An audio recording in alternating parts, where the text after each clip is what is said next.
Welcome to the Daily Devo. My name is Grant, and today we're talking about declaring God's greatness.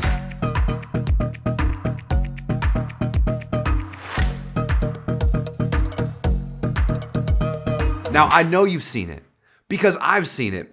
That moment when somebody wins an award at the Oscars or the Emmys, or they're up there on the podium after they've won the Super Bowl or a World Series, whatever it might be, there's that athlete, that talented musician or actor standing before their peers, before their team, before their fans.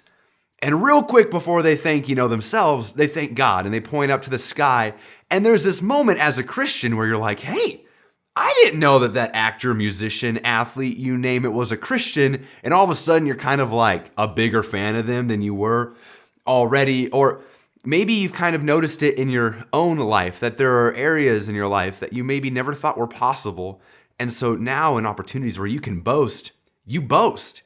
You'll be like, I'm so thankful that God's given me a job where I can afford this much square footage in a home. Or I'm so thankful that God has equipped me to do this or empowered me to do that. And we tend to really only ever talk about God in moments where we experience greatness. What we've done is we've connected God's greatness to our greatness and our success here on earth. I mean, after all, if we look at our scripture in Deuteronomy chapter 32, verse 3, it says this: I will proclaim the name of the Lord. Oh, praise the greatness of our God.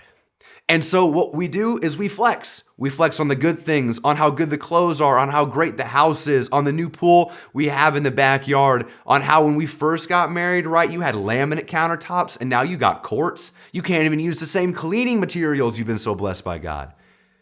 But that's not really what this is about. When it comes to our walk with Christ, and specifically in 2 Corinthians, Paul says that we should actually boast in our weakness, because it's in our weakness where God really shines. It's not because we're great that Christ came for us. It's that we were actually hopeless and lost, that we were the sick in need of a doctor. We weren't doctors here to help the sick.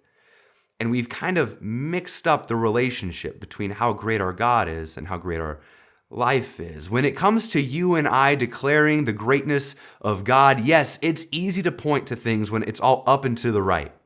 How great it is that God has provided for us, how incredible it is that God has shown up in this way. But what would it look like for you to actually boast in your weakness? What would it look like for you to take a step outside of the areas you want to brag about, to show the world where God has really taken a mess like you and done something incredible? What would it look like for you to maybe boast a little bit about that porn addiction that you overcame? To maybe boast a little bit about how you were in financial ruin, but instead by following good stewardship practices, you can now honor God in the area of your finances? What would it look like for you to boast about how at one point you were not the dad you were meant to be, but now you are the husband and the father God has always intended for you to be? What would it look like for you to boast in weakness so that when other people see you, they see just how great our God is, in spite of how broken his sons and daughters really are? Thank you for joining us. See you next time.